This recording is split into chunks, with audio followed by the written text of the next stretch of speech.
Doctor DV. Guruprasad ಅವರ ನೀವು ಒಮ್ಮೆ ಫೇಲ್ ಆಗಲೇಬೇಕು, ದೂಷಿಸುವುದು ಮತ್ತು ದೂರುವುದು ಎನ್ನುವ ದುರ್ಗುಣಗಳು.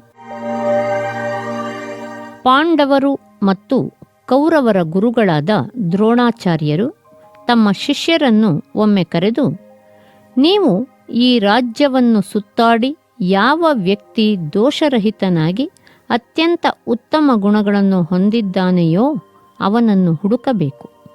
ಇದಲ್ಲದೆ ಯಾವ ವ್ಯಕ್ತಿಯಲ್ಲಿ ಒಳ್ಳೆಯ ಗುಣಗಳೇ ಇಲ್ಲದೆ ಕೇವಲ ಕೆಟ್ಟ ಗುಣಗಳಿವೆಯೋ ಅವನನ್ನೂ ಹುಡುಕಿಕೊಂಡು ನನ್ನ ಬಳಿ ಬಂದು ಹೇಳಬೇಕು ಎಂದು ಆದೇಶಿಸುತ್ತಾರೆ.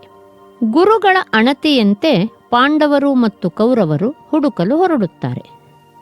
ಎಲ್ಲರಿಗಿಂತ ಮೊದಲಿಗೆ ಹಿಂದಿರುಗಿ ಬಂದ ದುರ್ಯೋಧನ, ಗುರುಗಳೇ, ನಾನು ಇಡೀ ರಾಜ್ಯದಲ್ಲಿ ಎಲ್ಲ ಕಡೆಗಳಲ್ಲಿಯೂ ಹುಡುಕಿದೆ. ಕೇವಲ ಒಳ್ಳೆಯ ಗುಣಗಳು ಇರುವ ಯಾವನೇ ವ್ಯಕ್ತಿಯೂ ನನಗೆ ಸಿಗಲಿಲ್ಲ. ಪ್ರತಿಯೊಬ್ಬರಲ್ಲಿಯೂ ಒಂದಲ್ಲ ಒಂದು ಕೆಟ್ಟ ಗುಣವಿದೆ. ಹಾಗೆ ನೋಡಿದರೆ ಒಳ್ಳೆಯ ಗುಣವಿರುವ ವ್ಯಕ್ತಿ ನಾನೊಬ್ಬನೇ ಎಂದು ಹೇಳುತ್ತಾನೆ. ದ್ರೋಣಾಚಾರ್ಯರು ಸುಮ್ಮನಾಗಿ ಇತರ ಶಿಷ್ಯರಿಗಾಗಿ ಕಾಯತೊಡಗುತ್ತಾರೆ. ಆನಂತರ ಯುಧಿಷ್ಠರ ಗುರುಗಳ ಬಳಿಗೆ ಬಂದು, ಗುರುಗಳೇ, ನಾನು ಎಲ್ಲೆಡೆಯೂ ಹುಡುಕಿದೆ. ನನಗೆ ದೋಷಗಳು ಇರುವಂತಹ ಯಾವನೇ ವ್ಯಕ್ತಿಯೂ ಈ ರಾಜ್ಯದಲ್ಲಿ ಸಿಗಲಿಲ್ಲ. ಎಲ್ಲರಲ್ಲಿಯೂ ಒಂದಲ್ಲ ಒಂದು ಒಳ್ಳೆಯ ಗುಣವಿರುವುದನ್ನು ನಾನು ನೋಡಿದೆ. ಹಾಗೆ ನೋಡಿದರೆ ಎಲ್ಲರಿಗಿಂತ ಕೆಟ್ಟ ಗುಣಗಳು ಇರುವುದು ನನ್ನೊಬ್ಬನಲ್ಲಿಯೇ ಎನ್ನುತ್ತಾನೆ. ಆಗ ಉಳಿದ ಶಿಷ್ಯರನ್ನು ಕರೆದು ದ್ರೋಣಾಚಾರ್ಯರು ಹೀಗೆ ಹೇಳುತ್ತಾರೆ, ಪಾಂಡವರಲ್ಲಿ ಹಿರಿಯನಾದ ಯುಧಿಷ್ಠಿರ ಎಷ್ಟು ಸದ್ಗುಣ ಸಂಪನ್ನನೆಂದರೆ ಅವನಿಗೆ ಬೇರೆಯವರಲ್ಲಿ ಯಾವುದೇ ಕೆಟ್ಟ ಗುಣಗಳೂ ಕಾಣುವುದಿಲ್ಲ.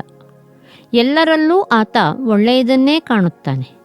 ಆದರೆ ತನ್ನನ್ನು ತಾನೇ ಟೀಕಿಸಿಕೊಳ್ಳುವುದರಲ್ಲಿ ಆತ ಹೆದರುವುದಿಲ್ಲ. ಆದರೆ ದುರ್ಯೋಧನ ಯಾರಲ್ಲಿಯೂ ಒಳ್ಳೆಯ ಗುಣಗಳನ್ನು ಕಾಣದಿರುವ ಕಾರಣವೆಂದರೆ ಅವನ ಮನಸ್ಸು ಕೆಟ್ಟದಾಗಿದೆ. ಅವನು ತಾನೇ ಎಲ್ಲರಿಗಿಂತ ಮೇಲು, ಉಳಿದವರು ಕೀಳು ಎನ್ನುವ ಭಾವನೆ ಹೊಂದಿರುವುದು ಅವನ ಅಹಂಕಾರದ ಪ್ರತೀಕ. ಬೇರೆಯವರು ತನಗಿಂತ ಉತ್ತಮ ಎಂದು ತಾನೇನಾದರೂ ಹೇಳಿದರೆ ತಾನು ಅವರಿಗಿಂತ ಕೀಳು ಎಂದು ಒಪ್ಪಿದಂತಾಗುತ್ತದೆ ಎನ್ನುವ ಭಾವನೆ ಅವನಿಗಿದೆ. ಹಾಗಾಗಿ ನನ್ನ ಶಿಷ್ಯರಲ್ಲಿ ಅತ್ಯುತ್ತಮನಾದವನು ಯುಧಿಷ್ಠಿರನೇ ಎಂದು ತೀರ್ಪು ನೀಡುತ್ತಾರೆ. ನಾವು ನಮ್ಮ ಜೀವನದಲ್ಲಿ ದುರ್ಯೋಧನರಂತಹವರನ್ನು ಪ್ರತಿದಿನವೂ ನೋಡುತ್ತೇವೆ. ನಮ್ಮನ್ನು ಬಿಟ್ಟರೆ ಬೇರೆ ಯಾರೂ ಇಲ್ಲ. ಎಲ್ಲರಿಗಿಂತ ನಾನೇ ಉತ್ತಮ. ನಾನು ಬೇರೆಯವರಿಗಿಂತ ಒಳ್ಳೆಯ ಗುಣಗಳನ್ನು ಹೊಂದಿದ್ದೇನೆ. ನನಗೆ ವಿದ್ಯೆ ಇದೆ, ಧನವಿದೆ, ಸೌಂದರ್ಯವಿದೆ, ಯೌವನವಿದೆ, ಜನಬೆಂಬಲವಿದೆ, ಶಕ್ತಿ ಇದೆ.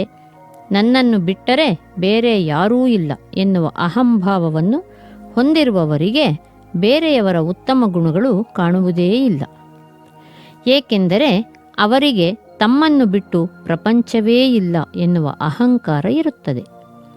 ತಾನೇ ಅತ್ಯಂತ ಪರಾಕ್ರಮಿ, ತಾನೇ ಎಲ್ಲರಿಗಿಂತ ಹಣವಂತ, ತಾನೇ ಗುಣವಂತ ಎಂದು ಹಲವಾರು ಜನರು ಹೇಳಿಕೊಳ್ಳುವುದನ್ನು ನಾವು ನೋಡಿದ್ದೇವೆ. ನಾವು ನಮ್ಮನ್ನು ತುಲನೆ ಮಾಡಿಕೊಳ್ಳುವಾಗ ನಮ್ಮಲ್ಲಿರುವ ಅವಗುಣಗಳನ್ನು ಗುರುತಿಸಿದರೂ ಅವನ್ನು ನಿರ್ಲಕ್ಷಿಸುತ್ತೇವೆ. ಇದು ನಾವು ಮನಃಪೂರ್ವಕವಾಗಿ ಮಾಡುವ ದೊಡ್ಡ ತಪ್ಪಾಗಿದೆ. ಒಬ್ಬ ವ್ಯಕ್ತಿ ಏತಕ್ಕೆ ಬೇರೆಯವರನ್ನು ದೂರುತ್ತಾನೆ, ಏಕೆ ಪದೇ ಪದೇ ಬೇರೆಯವರಲ್ಲಿ ತಪ್ಪನ್ನು ಹುಡುಕುತ್ತಾನೆಂದು ವಿಶ್ಲೇಷಣೆ ಮಾಡಿ ನೋಡಿದಾಗ ಮೊಟ್ಟ ಮೊದಲಿಗೆ ಕಂಡುಬರುವುದೇ ಆ ವ್ಯಕ್ತಿಗೆ ಇರುವ ಅಹಂಕಾರದ ಭಾವ. ದ್ರೋಣಾಚಾರ್ಯರು ಹೇಳುವಂತೆ, ಅಹಂಕಾರವಿರುವ ವ್ಯಕ್ತಿ ತನ್ನ ಹೊರತು ಬೇರೆಯವರಲ್ಲಿ ಉತ್ತಮ ಗುಣಗಳನ್ನು ಕಾಣಲಾರ. ಎರಡನೆಯದು ಅವನಲ್ಲಿರುವ ಅಸೂಯೆ. ಯಾವ ವ್ಯಕ್ತಿಗೆ ಇನ್ನೊಬ್ಬನ ಬಗ್ಗೆ ಅಸೂಯೆ ಇರುತ್ತದೆಯೋ ಆ ವ್ಯಕ್ತಿಯು ಇನ್ನೊಬ್ಬ ಎಷ್ಟೇ ಯಶಸ್ವಿಯಾದರೂ, ಎಷ್ಟೇ ಉತ್ತಮ ಕೆಲಸ ಮಾಡಿದರೂ ಆತನನ್ನು ಪ್ರಶಂಸಿಸಲಾರ. ಆತ ಒಳ್ಳೆಯ ಕೆಲಸ ಮಾಡಿದ ಎಂದು ಹೇಳಲಾರ. ಈ ಭಾವನೆಯನ್ನು ನಾವು ನಮ್ಮ ದಿನನಿತ್ಯ ಜೀವನದಲ್ಲಿ ನೋಡುತ್ತಲೇ ಇರುತ್ತೇವೆ. ತರಗತಿಗಳಲ್ಲಿ ಯಾವನಾದರೂ ಒಬ್ಬ ವಿದ್ಯಾರ್ಥಿ ನಮಗಿಂತ ಹೆಚ್ಚಿನ ಅಂಕ ಪಡೆದರೆ ಆತ ಕಾಪಿ ಮಾಡಿ ಮುಂದೆ ಬಂದ ಎನ್ನುತ್ತೇವೆ. ಯಾರಾದರೂ ಜೀವನದಲ್ಲಿ ಯಶಸ್ವಿಯಾದರೆ ಆತ ಬೇರೊಬ್ಬರ ಪ್ರಭಾವ ಉಪಯೋಗಿಸಿ ಯಶಸ್ಸು ಗಳಿಸಿದ ಎನ್ನುತ್ತೇವೆ. ಯಾರಾದರೂ ಪದೋನ್ನತಿಯನ್ನು ಗಳಿಸಿದರೆ ಆತ ಮೇಲಾಧಿಕಾರಿಗಳಿಗೆ ಚಮಚಾಗಿರಿ ಮಾಡಿ ಮುಂದೆ ಬಂದ ಎಂತಲೋ, ರಾಜಕಾರಣಿಗಳಿಗೆ ಹಣ ಕೊಟ್ಟು ಅಧಿಕಾರವನ್ನು ಪಡೆದ ಎನ್ನುತ್ತೇವೆ. ಒಬ್ಬ ವ್ಯಕ್ತಿ ಸ್ವಯಂ ಶಕ್ತಿಯಿಂದ ಮುಂದೆ ಬಂದರೂ ಆತನ ಒಳ್ಳೆಯ ಗುಣಗಳನ್ನು ಬೇಕಂತಲೇ ತಿರಸ್ಕರಿಸುವುದು ಆತನ ಬಗ್ಗೆ ನಮಗೆ ಇರುವ ಅಸೂಯೆಯ ಫಲವಾಗಿಯೇ. ಅಸೂಯೆಯಂತೆಯೇ ಇನ್ನೊಂದು ಭಾವನೆಯೂ ನಮ್ಮಲ್ಲಿ ಈ ರೀತಿಯ ಮನಸ್ಥಿತಿಯನ್ನು ತರಿಸುತ್ತದೆ. ಅದೆಂದರೆ ಇನ್ನೊಬ್ಬರ ಬಗ್ಗೆ ನಮಗಿರುವ ಕೋಪ ಅಥವಾ ದ್ವೇಷ. ಯಾರಾದರೂ ಒಬ್ಬ ವ್ಯಕ್ತಿ ನಮಗೆ ಇಷ್ಟವಾಗದೆ ಹೋದಲ್ಲಿ ಆತ ಎಷ್ಟೇ ಒಳ್ಳೆಯದನ್ನು ಮಾಡಿದರೂ ಅದನ್ನು ಗಣನೆಗೆ ತೆಗೆದುಕೊಳ್ಳುವ ಒಳ್ಳೆಯ ಬುದ್ಧಿಯನ್ನು ನಾವು ತೋರಿಸುವುದಿಲ್ಲ. ದಾಯಾದಿ ಮಾತ್ಸರ್ಯ ಇದರ ಅತಿದೊಡ್ಡ ಉದಾಹರಣೆ. ನಮಗೆ ನಮ್ಮ ಬಗ್ಗೆಯೇ ಇರುವ ಅಭದ್ರತೆ ಹಾಗೂ ಕೀಳರಿಮೆಗಳು ನಮ್ಮಲ್ಲಿ ಇಂತಹ ಭಾವನೆಗಳು ಬರಲು ಕಾರಣವಾಗುತ್ತವೆ. ನಾವು ಬೇರೊಬ್ಬರನ್ನು ದೂರುವ ಇನ್ನೊಂದು ಕಾರಣವೇನೆಂದರೆ ನಮ್ಮ ಮೇಲೆ ಯಾವ ದೂರುಗಳು ಬರಬಾರದು ಎನ್ನುವ ಕಾರಣದಿಂದಲೇ. ಶಾಲೆಯೊಂದರ ತರಗತಿಗೆ ಹೋಗಿ ನೋಡಿ. ಮಾಸ್ತರರು ಬೋರ್ಡಿನ ಮೇಲೆ ಏನನ್ನೋ ಬರೆಯತೊಡಗಿದಾಗ ಶಿಳ್ಳೆಯೊಂದು ಕೇಳಿತು ಎಂದು ತಿಳಿಯೋಣ. ಯಾರು ಶಿಳ್ಳು ಹೊಡೆದರು ಎಂದು ಮಾಸ್ತರರು ಕೇಳಿದರೆ ಪ್ರತಿಯೊಬ್ಬರೂ ನಾನಲ್ಲ ಎನ್ನುವುದಲ್ಲದೆ ರಾಮನು ಮಾಡಿದ್ದಾನೆ ಎಂದೋ ಲಕ್ಷ್ಮಣ ಮಾಡಿದ್ದಾನೆ ಎಂದೋ ಇನ್ನೊಬ್ಬರ ಮೇಲೆಯೇ ದೂರುತ್ತಾರೆ. ಇದಕ್ಕೆ ಕಾರಣವೆಂದರೆ ತಾವು ಮಾಸ್ತರರ ಶಿಕ್ಷೆಯನ್ನು ತಪ್ಪಿಸಿಕೊಳ್ಳಬೇಕು ಎನ್ನುವ ಬುದ್ಧಿಯಿಂದಲೇ. ಪ್ರತಿಯೊಬ್ಬರಿಗೂ ತಾನು ಮಾಡುವ ಕೆಲಸದಲ್ಲಿ ಸೋಲಬಹುದು ಎನ್ನುವ ಭಯವಿದ್ದೇ ಇರುತ್ತದೆ. ಒಂದು ವೇಳೆ ಸೋತರೆ ತನ್ನ ಮೇಲೆ ದೋಷಾರೋಪಣೆ ಬರಬಾರದು ಎನ್ನುವ ಕಾರಣದಿಂದಲೂ ನಾವು ಇನ್ನೊಬ್ಬರನ್ನು ದೂಷಿಸಲು ತೊಡಗುತ್ತೇವೆ. ತಪ್ಪು ಮಾಡಿದವನು ತಾನು ಮಾಡಿದ ತಪ್ಪನ್ನು ಒಪ್ಪಿಕೊಳ್ಳುವುದಿಲ್ಲ. 36 ವರ್ಷ ಪೊಲೀಸ್ ಇಲಾಖೆಯಲ್ಲಿ ಸೇವೆ ಸಲ್ಲಿಸಿರುವ ನಾನು ಅಪರಾಧಿಗಳ ಜೊತೆ ಮಾತನಾಡಿದಾಗಲೆಲ್ಲ ಅವರು ಯಾರೂ ತಾವು ಮಾಡಿದ ಅಪರಾಧವನ್ನು ಒಪ್ಪಿಕೊಳ್ಳದಿರುವುದನ್ನು ನೋಡಿದ್ದೇನೆ. ನಾನು ಮಾಡಿಲ್ಲ ಸರ್, ಅವನು ಮಾಡಿರಬಹುದು ಎಂದು ಇನ್ನೊಬ್ಬರ ಮೇಲೆ ಅಪವಾದವನ್ನು ಹೊರಿಸುವವರೇ ಹೆಚ್ಚು ಜನರು. ಕೋತಿ ತಾನು ಮೊಸರನ್ನ ತಿಂದು ಮೇಕೆಯ ಮೂತಿಗೆ ಒರೆಸಿತು ಎನ್ನುವ ಗಾದೆಯನ್ನು ನಾವೆಲ್ಲರೂ ಕೇಳಿದ್ದೇವೆ. ತಪ್ಪು ಮಾಡಿ ಅದನ್ನು ಅಲ್ಲಗಳೆಯುವವರು ಕೋತಿಯ ಬುದ್ಧಿಯನ್ನೇ ತೋರಿಸುವವರು. ಇನ್ನೊಬ್ಬರನ್ನು ದೂರಿದರೆ ತಾನು ಶಿಕ್ಷೆಯಿಂದ ಪಾರಾಗಬಹುದು ಎನ್ನುವ ಮನೋಭಾವವೇ ಈ ರೀತಿ ಸುಳ್ಳು ಹೇಳಲು ಪ್ರೇರೇಪಿಸುತ್ತದೆ. ಅಧಿಕಾರಶಾಹಿಯಲ್ಲಂತೂ ಈ ಕೆಟ್ಟ ಗುಣ ಹಾಸುಹೊಕ್ಕಾಗಿದೆ. ಸರ್ಕಾರದ ಯಾವುದೇ ಕಡತದಲ್ಲಿನ ಟಿಪ್ಪಣಿಗಳನ್ನು ಓದಿ ನೋಡಿದರೆ ಪ್ರತಿಯೊಬ್ಬರೂ ಮುಂದೊಂದು ದಿನ ತಮ್ಮ ಮೇಲೆ ದೂರು ಬರದಿರಲಿ ಎಂದು ಅಡ್ಡಗೋಡೆಯ ಮೇಲೆ ದೀಪವಿಟ್ಟಂತೆ ತಮ್ಮ ಅಭಿಪ್ರಾಯಗಳನ್ನು ವ್ಯಕ್ತಪಡಿಸಿರುತ್ತಾರೆ. ಏನಾದರೂ ತೊಂದರೆ ಬಂದರೆ ಈ ಟಿಪ್ಪಣಿಯನ್ನು ನಾನು ಬರೆದಿರುವುದಲ್ಲ, ನನ್ನ ಹಿರಿಯ ಅಧಿಕಾರಿಯ ತಪ್ಪು ಎಂದು ಬೇರೆಯವರ ಮೇಲೆ ಹೊಣೆಯನ್ನು ಹೊರಿಸುತ್ತಾರೆ. ಇತ್ತೀಚೆಗೆ ಸಿಬಿಐ ಹಲವಾರು ಹಿರಿಯ ರಾಜಕಾರಣಿಗಳ ಮೇಲೆ ಪ್ರಕರಣಗಳನ್ನು ದಾಖಲು ಮಾಡಿದಾಗ ಆ ರಾಜಕಾರಣಿಗಳು ಆ ತಪ್ಪನ್ನು ಬೇರೆಯವರ ಮೇಲೆ ಹೊರಿಸಲು ಹೊರಟರು. ಕೆಲವರು ಪ್ರಧಾನಮಂತ್ರಿಗಳೇ ತೀರ್ಮಾನ ತೆಗೆದುಕೊಂಡರು ಎಂದು ಹೇಳಿದರೆ, ಇನ್ನು ಕೆಲವರು ಇಲಾಖಾ ಕಾರ್ಯದರ್ಶಿಗಳು ಈ ತೀರ್ಮಾನ ತೆಗೆದುಕೊಂಡರು ಎಂದರು. ನಾನೇ ಈ ತೀರ್ಮಾನವನ್ನು ತೆಗೆದುಕೊಂಡವನು, ಹಾಗಾಗಿ ಬಂದ ದೂರನ್ನು ನನ್ನ ಹೆಗಲ ಮೇಲೆ ಹಾಕಿಕೊಳ್ಳುತ್ತೇನೆ ಎಂದು ಹೇಳುವ ಮನೋಭಾವ ಯಾರಿಗೂ ಬರಲಿಲ್ಲ. ನಮ್ಮಲ್ಲಿ ಇನ್ನೊಂದು ಕೆಟ್ಟ ಗುಣವಿದೆ.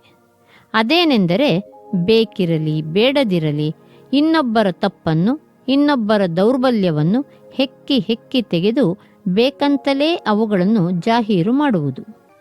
ರಾಜಕಾರಣದಲ್ಲಂತೂ ಇದು ದಿನನಿತ್ಯದ ಕಾಯಕ. ನಾವು ತಪ್ಪು ಮಾಡಿರುವುದು ನಿಜ, ಆದರೆ ವಿರೋಧ ಪಕ್ಷದವರು ನಮಗಿಂತ ಹೆಚ್ಚು ತಪ್ಪನ್ನು ಮಾಡಿದ್ದಾರೆ ಎಂದು ಬೇರೆಯವರನ್ನು ದೂರುವುದು ತೀರಾ ಸಾಮಾನ್ಯವಾಗಿ ಬಿಟ್ಟಿದೆ. ಬೇರೆಯವರ ಅಧಿಕಾರಾವಧಿಯಲ್ಲಿ ಆದ ತಪ್ಪುಗಳನ್ನು ಎತ್ತಿ ತೋರಿಸುವುದರಲ್ಲಿ ನಮ್ಮ ರಾಜಕಾರಣಿಗಳು ನಿಪುಣರು. ಚಿಕ್ಕಂದಿನಲ್ಲಿ ನನ್ನ ತಂದೆ ಯಾವಾಗಲೂ ನನಗೆ ಹೇಳುತ್ತಿದ್ದರು, ನಿನ್ನ ತಟ್ಟೆಯಲ್ಲಿರುವ ಜಿರಳೆಯನ್ನು ನೋಡು, ಬೇರೆಯವರ ತಟ್ಟೆಯಲ್ಲಿರುವ ನೊಣವನ್ನು ನೋಡಲು ಹೋಗಬೇಡ ಎಂದು. ನಾವು ನಮ್ಮ ತಟ್ಟೆಯಲ್ಲಿ ಏನಿದೆ ಎಂಬುದರ ಬಗ್ಗೆ ತಲೆಯನ್ನು ಕೆಡಿಸಿಕೊಳ್ಳದೆ ಬೇರೆಯವರು ಏನು ಮಾಡುತ್ತಿದ್ದಾರೆ, ಅವರ ತಟ್ಟೆಯಲ್ಲಿ ಏನಿದೆ ಎನ್ನುವುದರ ಬಗ್ಗೆ ಗಮನಹರಿಸಿದರೆ ತೊಂದರೆ ಬರುವುದು ನಮಗೇ. ನಾವು ಸದಾಕಾಲವೂ ಬೇರೆಯವರ ದುರ್ಗುಣಗಳತ್ತಲೇ ದೃಷ್ಟಿ ಇಟ್ಟರೆ ನಮ್ಮ ವೈಯಕ್ತಿಕ ಏಳಿಗೆ ಕುಂಠಿತವಾಗುತ್ತದೆ. ಈ ಸಂದರ್ಭದಲ್ಲಿ ಒಂದು ಕತೆ ನನಗೆ ನೆನಪಿಗೆ ಬರುತ್ತದೆ. ಒಬ್ಬ ರಾಜ ಕಾಡಿನಲ್ಲಿ ಬೇಟೆಗೆ ಹೋಗುತ್ತಿರುತ್ತಾನೆ. ಆ ಸಮಯದಲ್ಲಿ ಆತ ಧ್ಯಾನ ಮಾಡುತ್ತಿರುವ ಒಬ್ಬ ಮುನಿಯನ್ನು ನೋಡುತ್ತಾನೆ. ಮುನಿಯ ಮುಖದಲ್ಲಿ ಸಂತಸ ಹಾಗೂ ಶಾಂತಿಯ ಭಾವನೆ ಇರುತ್ತದೆ. ರಾಜ ಅವರಿಗೆ ನಮಸ್ಕರಿಸಿ, ಮುನಿಗಳೇ, ನೀವು ಹೇಗೆ ಇಷ್ಟು ಶಾಂತಚಿತ್ತರಾಗಿದ್ದೀರಿ ಎಂದು ಕೇಳುತ್ತಾನೆ. ಮುನಿಗಳು, ನನ್ನ ಶಾಂತಚಿತ್ತಕ್ಕೆ ಮುಖ್ಯ ಕಾರಣವೆಂದರೆ ನನಗೆ ಪಾಠ ಕಲಿಸಿದ ಶಿಕ್ಷಕರು ಎನ್ನುತ್ತಾರೆ. ಆಶ್ಚರ್ಯಗೊಂಡ ರಾಜ, ನಿಮ್ಮ ಶಿಕ್ಷಕರ ಹೆಸರನ್ನು ಕೇಳಬಹುದೇ ಎಂದಾಗ ಮುನಿಗಳು, ಮಾನವರು ಪದೇ ಪದೇ ತುಳಿದು ತೊಂದರೆ ಕೊಟ್ಟರೂ ಫಲವನ್ನು ಕೊಡುವ ಭೂಮಿ ನನ್ನ ಮುಖ್ಯ ಶಿಕ್ಷಕ. ಭೂಮಿಯಲ್ಲಿ ವಾಸಿಸುವ ಎಲ್ಲರನ್ನೂ ಭೇದ ಭಾವವಿಲ್ಲದಂತೆ ನೋಡಿ ಎಲ್ಲರಿಗೂ ಜೀವ ಕೊಡುವ ಗಾಳಿ ನನ್ನ ಶಿಕ್ಷಕ.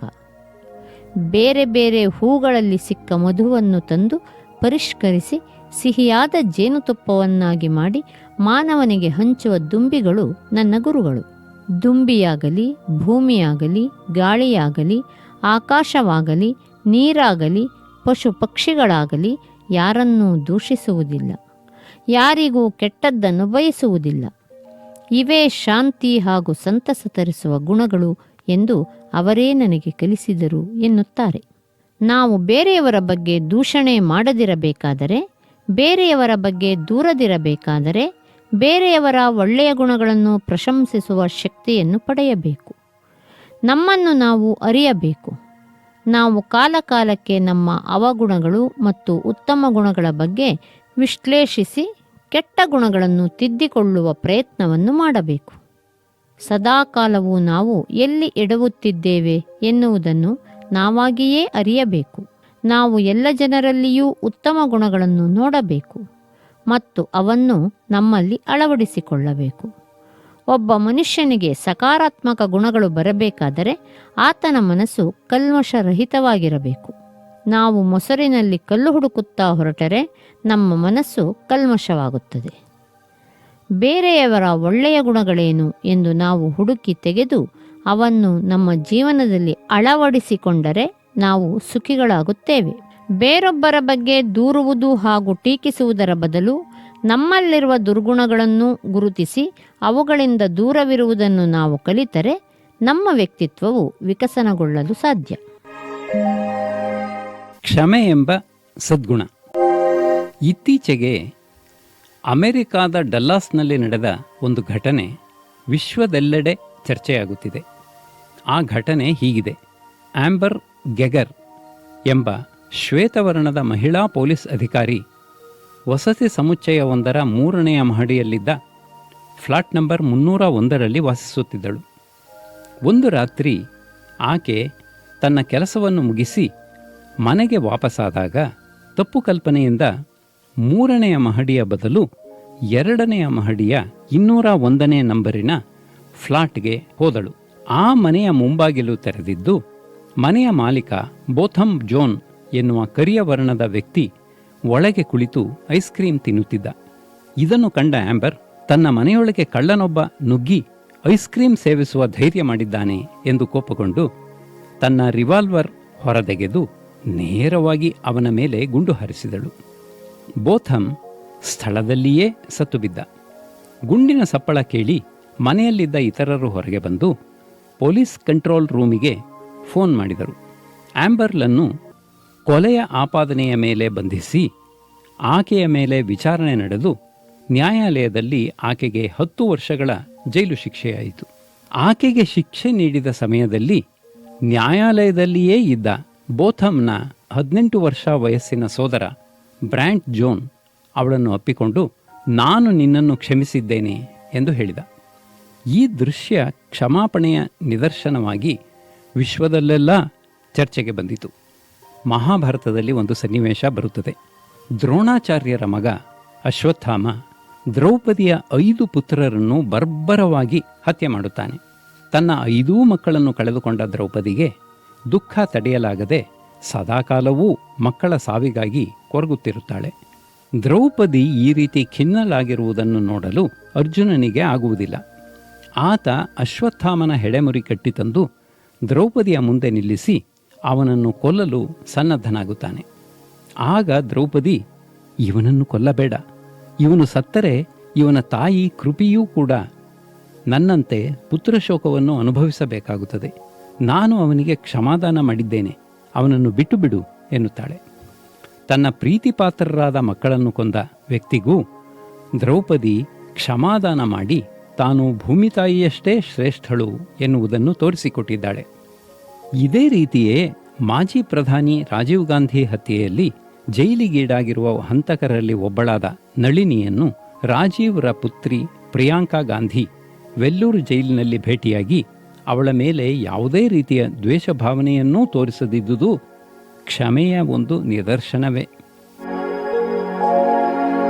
ಕ್ಷಮೆ ಎನ್ನುವುದು ಅತ್ಯಂತ ಬಲಶಾಲಿಗಳ ಆಭರಣವಲ್ಲದೆ ದುರ್ಬಲರ ಒಂದು ಉತ್ತಮ ಗುಣ ಎಂದು ಮಹಾಭಾರತ ಹೇಳುತ್ತದೆ. ಒಂದು ನಾಯಿ ಮನುಷ್ಯನನ್ನು ಕಚ್ಚಿದರೆ ಮನುಷ್ಯ ಹೇಗೆ ಆ ನಾಯಿಯನ್ನು ಕಚ್ಚಲು ಹೋಗುವುದಿಲ್ಲವೋ ಅದೇ ರೀತಿ ಯಾರಾದರೂ ನಮಗೆ ಕೆಟ್ಟದ್ದನ್ನು ಮಾಡಿದರೆ ನಾವು ಅವರಿಗೆ ಕೆಟ್ಟದ್ದನ್ನು ಮಾಡದೆ ಕ್ಷಮಿಸಬೇಕು ಎಂದು ಶಾಸ್ತ್ರಗಳು ಹೇಳುತ್ತವೆ. ಕ್ಷಮೆ ಎಂಬುದು ಮಾನವನಿಗೆ ಇರಬೇಕಾದ ದೊಡ್ಡ ಗುಣ. ಹೇಗೆ ಬೇರೊಬ್ಬರು ಮಾಡಿದ ಉಪಕಾರಕ್ಕಾಗಿ ನಮ್ಮಲ್ಲಿ ಕೃತಜ್ಞತೆಯೂ ಇರಬೇಕೋ ಅದೇ ರೀತಿಯೇ ನಮಗೆ ಕೇಡು ಬಯಸಿದವರನ್ನೂ ನಾವು ಕ್ಷಮಿಸಬೇಕು. ಇದೇ ಕಾರಣಕ್ಕೆ ನಮ್ಮ ಪುರಾಣ, ವೇದ, ಉಪನಿಷತ್ತುಗಳಲ್ಲಿ ಕ್ಷಮೆಯ ಬಗ್ಗೆ ಅತಿ ಹೆಚ್ಚಿನ ಉಲ್ಲೇಖವಿದೆ. ಕ್ಷಮೆ ತೋರುವುದರಿಂದ ನಾವೆಂದೂ ಸಣ್ಣವರಾಗುವುದಿಲ್ಲ. ಬದಲಾಗಿ ನಾವು ಯಾರನ್ನು ಕ್ಷಮಿಸುತ್ತೇವೆಯೋ ಅವರು ತಾವು ಮಾಡಿದ ಕೆಲಸಕ್ಕೆ ಪಶ್ಚಾತ್ತಾಪ ಭಾವನೆಯನ್ನು ಹೊಂದುತ್ತಾರೆ. ಪ್ರಾಯಶಃ ಅವರುಗಳು ಮುಂದೆ ಇತರರಿಗೆ ಕೇಡು ಬಯಸುವುದಿಲ್ಲ. ಕ್ಷಮೆ ಮಾಡುವುದರಿಂದ ನಾವು ದೊಡ್ಡವರಾಗುತ್ತೇವೆ. ನಾವು ಕ್ಷಮಿಸಿದವರು ತಾವು ಸಣ್ಣವರಾದೆವು ಎನ್ನುವ ಭಾವನೆಯನ್ನು ಪಡೆಯುತ್ತಾರೆ. ಈ ಬಗ್ಗೆ ಒಂದು ಕಥೆ ನೆನಪಿಗೆ ಬರುತ್ತದೆ. ಶ್ರೀರಾಮನು ವನವಾಸದಿಂದ ಅಯೋಧ್ಯೆಗೆ ಮರಳಿದಾಗ ಆತ ಮೊಟ್ಟ ಮೊದಲಿಗೆ ಭೇಟಿಯಾದದ್ದೇ ರಾಣಿ ಕೈಕೇಯಿಯನ್ನು. ರಾಮನ ವನವಾಸಕ್ಕೆ ತಾನೇ ಕಾರಣ ಎನ್ನುವ ಅಳುಕು ಕೈಕೇಯಿಯನ್ನು ಸದಾ ಕುಟುಕುತ್ತಿದ್ದುದರಿಂದ ರಾಮನನ್ನು ಕಂಡ ಕೂಡಲೇ ಕೈಕೇಯಿ ಮುಜುಗರಕ್ಕೆ ಈಡಾಗಿ ತಲೆ ಕೆಳಗೆ ಮಾಡುತ್ತಾಳೆ. ರಾಮ ಅವಳ ಆಶೀರ್ವಾದ ಪಡೆಯಲು ಅವಳಿಗೆ ನಮಿಸಿದಾಗ ಆಕೆ, ನೀನು ನನ್ನನ್ನು ಕ್ಷಮಿಸಿರುವೆಯಾ ಎಂದು ರಾಮನನ್ನು ಕೇಳುತ್ತಾಳೆ. ಆಗ ರಾಮ, ನಾನು ನಿನ್ನ ಮೇಲೆ ಕೋಪವನ್ನೇ ಇಟ್ಟುಕೊಂಡಿರಲಿಲ್ಲವಲ್ಲ ಎಂದು ಹೇಳಿದಾಗ ಕೈಕೇಯಿಗೆ ತಾನು ಮಾಡಿದ ಕೆಲಸದ ಬಗ್ಗೆ ಪಶ್ಚಾತ್ತಾಪ ಆಗುವುದಲ್ಲದೆ ತಾನು ಎಷ್ಟು ಸಣ್ಣತನ ತೋರಿದೆ ಎಂದು ಹೇಸಿಗೆಯುಂಟಾಗುತ್ತದೆ. ನನ್ನ ಜೀವನದಲ್ಲಿ ನಡೆದ ಒಂದು ಘಟನೆಯನ್ನು ಇಲ್ಲಿ ಹಂಚಿಕೊಳ್ಳಬಯಸುತ್ತೇನೆ. ಕೌಟುಂಬಿಕ ಕಲಹವೊಂದರಲ್ಲಿ ನನ್ನ ಮತ್ತು ನನ್ನ ಕುಟುಂಬದವರ ಮೇಲೆ ಒಬ್ಬ ವ್ಯಕ್ತಿ ಸುಳ್ಳು ಕ್ರಿಮಿನಲ್ ಪ್ರಕರಣವನ್ನು ದಾಖಲು ಮಾಡಿದರು. ಮೇಲ್ನೋಟಕ್ಕೆ ಆ ಪ್ರಕರಣ ಸುಳ್ಳು ಎಂದು ಎಲ್ಲರಿಗೂ ವಿದಿತವಾದರೂ ನನ್ನ ಬಲವಂತದ ಮೇರೆಗೆ ಪೊಲೀಸರು ಪ್ರಕರಣವನ್ನು ದಾಖಲು ಮಾಡಿದರು. ಪ್ರಕರಣದ ತನಿಖೆ ಮಾಡಿದ ನಂತರ ಆ ಪ್ರಕರಣ ಸುಳ್ಳೆಂದು ನ್ಯಾಯಾಲಯಕ್ಕೆ ತನಿಖಾಧಿಕಾರಿ ಅಂತಿಮ ವರದಿಯನ್ನು ಸಲ್ಲಿಸಿದರು. ನ್ಯಾಯಾಲಯವು ತನಿಖೆಯ ಅಂತಿಮ ವರದಿಯನ್ನು ಒಪ್ಪಿತು. ಇದಾದ ಕೂಡಲೇ ನನ್ನ ಹಲವಾರು ಗೆಳೆಯರು, ಹಿತೈಷಿಗಳು ಕಾನೂನಿನ ಪ್ರಕಾರ ಸುಳ್ಳು ಪ್ರಕರಣ ದಾಖಲು ಮಾಡುವುದೂ ಅಪರಾಧವಾದ್ದರಿಂದ ನನ್ನ ಹಾಗೂ ನನ್ನ ಕುಟುಂಬದ ವಿರುದ್ಧ ಪೊಲೀಸರಿಗೆ ಸುಳ್ಳು ದೂರು ನೀಡಿದ ವ್ಯಕ್ತಿಯ ಮೇಲೆ ಕ್ರಿಮಿನಲ್ ಪ್ರಕರಣ ದಾಖಲಿಸಿ ಅವರಿಗೆ ಬುದ್ಧಿ ಕಲಿಸಬೇಕು ಎಂದು ತಾಕೀತು ಮಾಡಿದರು. ನಿನಗೆ ಹಾಗೂ ನಿನ್ನ ಕುಟುಂಬಕ್ಕೆ ಸುಖ ಸುಮ್ಮನೆ ತೊಂದರೆ ನೀಡಿದವರಿಗೆ ತಕ್ಕ ಶಾಸ್ತಿಯಾಗುವಂತೆ ನೋಡಿಕೋ ಎಂದರು. ನಾನು ಅವರ ವಿರುದ್ಧ ಪ್ರಕರಣವನ್ನು ದಾಖಲಿಸಿದರೆ ಅವರಿಗೂ ನನಗೂ ಇರುವ ವ್ಯತ್ಯಾಸವೇನು? ಹೀಗಾಗಿ ಅವರನ್ನು ಕ್ಷಮಿಸಬೇಕು ಎನ್ನುವ ತೀರ್ಮಾನಕ್ಕೆ ನಾನು ಬಂದು ಮುಂದೇನೂ ಮಾಡದೆ ನನ್ನ ಪಾಡಿಗೆ ನಾನು ಸುಮ್ಮನಾದೆ. ಇದಾದ ನಂತರ ದೂರು ನೀಡಿದ ವ್ಯಕ್ತಿ ಅಥವಾ ಅವರ ಕುಟುಂಬದವರು ನನಗೆ ಎದುರಾದರೆ ನಾಚಿಕೆಯಿಂದ ತಲೆ ತಗ್ಗಿಸಿ ನನ್ನನ್ನು ನೋಡದಂತೆ ಮುಂದೆ ಸಾಗುತ್ತಾರೆ. ನನಗೆ ಚೆನ್ನಾಗಿ ತಿಳಿದಿದೆ, ಅವರಿಗೆ ನನ್ನ ವಿರುದ್ಧ ಸುಳ್ಳು ದೂರು ನೀಡಿದ ಪಾಪ ಪ್ರಜ್ಞೆ ಕಾಡುತ್ತಿದೆ ಎಂದು. ಇನ್ನು ಮುಂದೆ ನನಗೆ ಮಾಡಿದಂತೆ ಅವರು ಬೇರೆಯವರಿಗೆ ಮಾಡುವುದಿಲ್ಲ ಎಂದು ನನಗೆ ವಿಶ್ವಾಸವಿದೆ. ನನ್ನ ಜೀವನದಲ್ಲಿ ಹಲವಾರು ಈ ರೀತಿಯ ಘಟನೆಗಳು ಆಗಿವೆ. ನನ್ನ ಮೇಲೆ ಸಾಕಷ್ಟು ಜನರು ಚಾಡಿ ಚುಚ್ಚಿ ನನ್ನ ವೃತ್ತಿ ಜೀವನದಲ್ಲಿ ನನಗೆ ತೊಂದರೆ ನೀಡಿರುವ ಷಡ್ಯಂತ್ರಗಳನ್ನು ನಾನು ಅನುಭವಿಸಿದ್ದೇನೆ. ಇಂತಹ ಷಡ್ಯಂತ್ರ ಮಾಡಿರುವವರನ್ನು ನಾನು ಎದುರುಗೊಂಡು ಅವರನ್ನು ಮಾತಿಗೆಳೆದಾಗ ಅವರು ನಾಚಿ ನೀರಾಗಿ ನಾನು ನಿಮಗೆ ಹೀಗೆ ಮಾಡಬಾರದಾಗಿತ್ತು, ನನ್ನನ್ನು ಕ್ಷಮಿಸಿ ಎಂದು ಹೇಳಿರುವ ವೃತ್ತಾಂತಗಳು ನನ್ನ ಜೀವನದಲ್ಲಿ ಸಾಕಷ್ಟು ಆಗಿವೆ. ನಮ್ಮ ಜೀವನದ ಹಲವಾರು ಹಂತಗಳಲ್ಲಿ ನಮಗೆ ಬೇರೆಯವರು ತೊಂದರೆಯನ್ನು ಮಾಡಿಯೇ ತೀರುತ್ತಾರೆ. ಕೆಲವರು ತಿಳಿದು ಮಾಡುತ್ತಾರೆ, ಕೆಲವರು ತಿಳಿಯದೇ ಮಾಡುತ್ತಾರೆ. ಕೆಲವು ಬಾರಿ ನಾವೇ ಪರಿಸ್ಥಿತಿಯ ಕೈಗೊಂಬೆಯಾಗುತ್ತೇವೆ. ನಮಗೆ ತೊಂದರೆ ಕೊಟ್ಟವರಿಗೆ ನಾವು ಮತ್ತೆ ತೊಂದರೆ ಕೊಡಲು ಹೊರಟರೆ ನಮಗೂ ಅವರಿಗೂ ಯಾವುದೇ ಭೇದವಿರುವುದಿಲ್ಲ.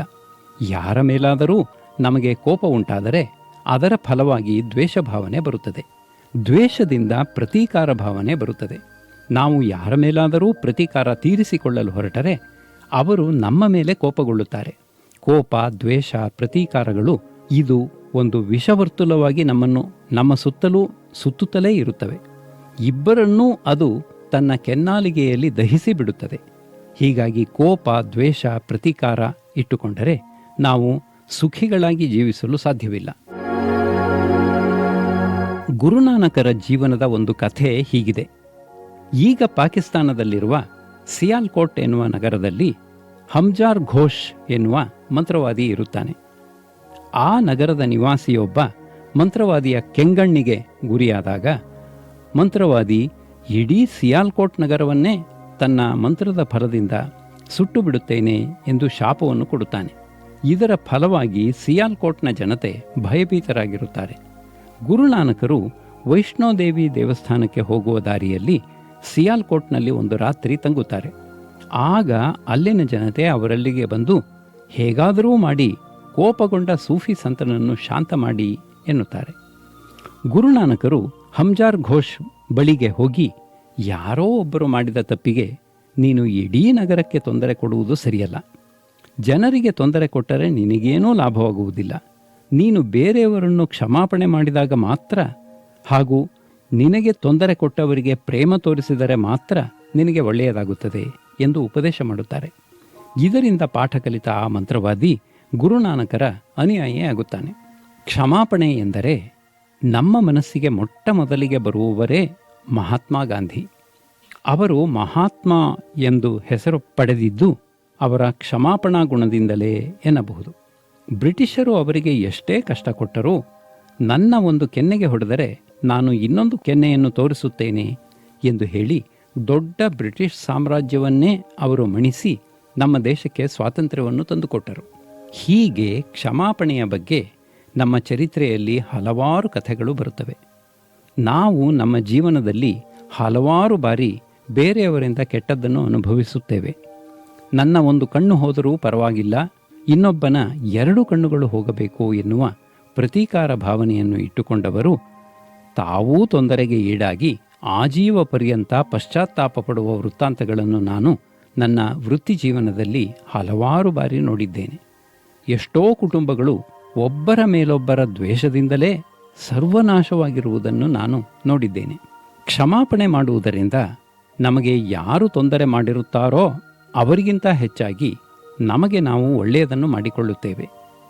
ಒಂದು ಬೆಂಕಿಯ ಉಂಡೆ ಹುಲ್ಲಿನ ಮೇಲೆ ಬಿದ್ದಾಗ ಮಾತ್ರ ಆ ಹುಲ್ಲು ಹೊತ್ತಿಕೊಂಡು ಧಗಧಗ ಉರಿಯುತ್ತದೆ. ಆದರೆ ಒಂದು ವೇಳೆ ಅಲ್ಲಿ ಹುಲ್ಲೇ ಇಲ್ಲದಿದ್ದರೆ ಬೆಂಕಿಯೇ ಹೊತ್ತುವುದಿಲ್ಲವಲ್ಲ. ಹೀಗೆ ಕ್ಷಮಾಪಣೆ ಎನ್ನುವುದು ಹುಲ್ಲಿಲ್ಲದ ಜಾಗದಂತೆ. ಯಾರೇ ಎಷ್ಟೇ ತೊಂದರೆ ಕೊಟ್ಟರೂ ಕ್ಷಮಾಪಣೆ ಮಾಡಬೇಕಾದದ್ದು ನಮ್ಮ ಧರ್ಮ. ಏಕೆಂದರೆ ಕ್ಷಮಾಪಣೆಯಿಂದಲೇ ನಮಗೆ ಹೆಚ್ಚಿನ ಶಕ್ತಿ ದೊರೆಯುತ್ತದೆ. ವಸಿಷ್ಠ ವಿಶ್ವಾಮಿತ್ರರ ಜಗಳದಲ್ಲಿ ವಸಿಷ್ಠರಿಗೆ ಸಾಕಷ್ಟು ತೊಂದರೆ ಉಂಟಾಗುತ್ತದೆ. ಆದರೂ ವಿಶ್ವಾಮಿತ್ರರಿಗೆ ವಸಿಷ್ಠರು ಕ್ಷಮಾಪಣೆ ಮಾಡಿ ತಮ್ಮ ವ್ಯಕ್ತಿತ್ವವನ್ನು ಮೆರೆದಿದ್ದಾರೆ. ಕ್ಷಮೆ ಎನ್ನುವುದು ಅತ್ಯಂತ ದೊಡ್ಡ ಗುಣ. ಈ ಗುಣ ಸಾಮಾನ್ಯವಾಗಿ ಎಲ್ಲರಿಗೂ ಬರುವುದಿಲ್ಲ. ಏಕೆಂದರೆ ನಾವೆಲ್ಲರೂ ಹುಲು ಮಾನವರು. ನಾವು ಇನ್ನೊಬ್ಬರಿಗೆ ಕ್ಷಮಾಪಣೆಯನ್ನು ಮಾಡಬೇಕಾದರೆ ನಮ್ಮ ಹೃದಯ ಬಹಳ ವಿಶಾಲವಾಗಿರಬೇಕು. ಯಾರು ಸಂಕುಚಿತ ಮನೋಭಾವದಿಂದ ಇರುತ್ತಾರೋ ಅವರಿಗೆ ಕ್ಷಮಾಪಣೆ ಮಾಡಲು ಸಾಧ್ಯವಿಲ್ಲ.